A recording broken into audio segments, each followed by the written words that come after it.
Le coup d'envoi d'une campagne cruciale a réuni pouvoir public et population. Il s'agit d'assurer les indemnisations justes et transparentes pour les riverains du projet de bitumage de la route Ngoura de Yokadoma, dont la réalisation promet de transformer la mobilité dans la région de l'Est.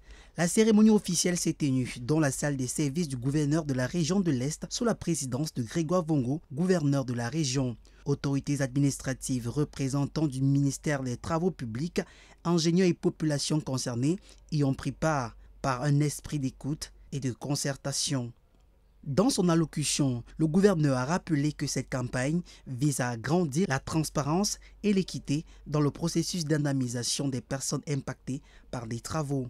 Il a invité les populations à collaborer pleinement avec les équipes techniques afin de faciliter la mise en œuvre rapide et harmonieuse du projet. Unidirectionnel à 2 voies avec l'emprise des questions 2 voies et 3 fois. 3,50 m² avec les accotements avec les couches de chaussée qui sont conformes, n'est-ce pas, avec le national, c'est-à-dire que couche de base, couche de fondation mais en latérite, couche de base en 0,315 et couche de roulement en béton bitumineux environ 5 cm d'épaisseur.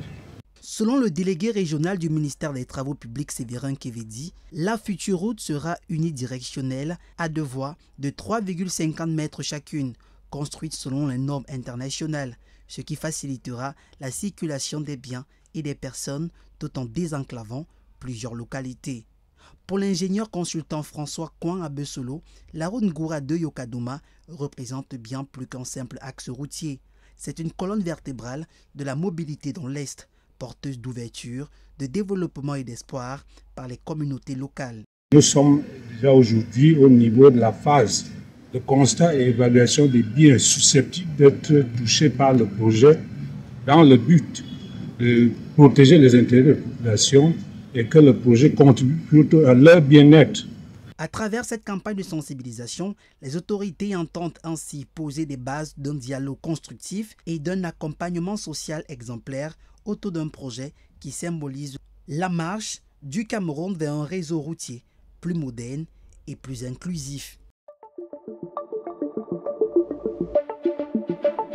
Le Messager télévision à l'écoute du peuple.